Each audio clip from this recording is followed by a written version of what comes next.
Hinikayat ng ilang netizen ang aktor-direktor na si Coco Martin na mabigyan ng proyekto ang kapuso aktor na si Mark Heras matapos kumalat sa social media ang emosyonal na video ng aktor.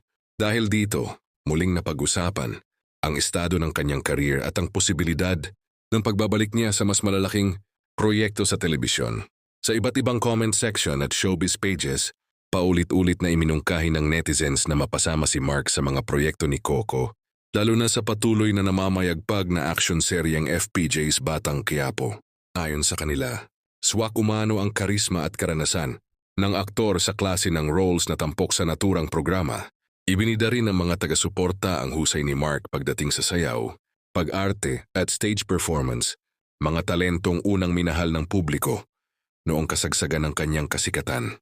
Para sa marami nananatili pa rin ang kanyang potensyal at kailangan lamang ng tamang proyekto upang muling umarangkada ang kanyang career.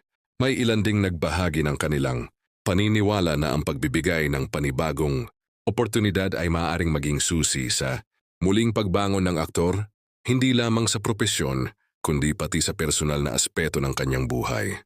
Para sa kanila, mahalaga ang suporta ng industriya sa mga artistang dumaraan sa mahihirap na yugto.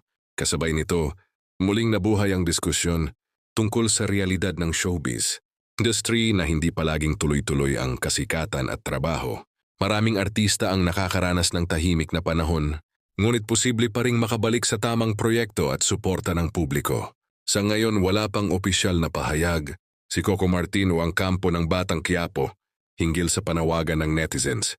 Gayunpaman, patuloy na umaasa ang mga tagahanga ni Mark Heras na mabibigyan siya ng panibagong pagkakataon upang muling mapatunayan ang kanyang talento sa harap ng kamera.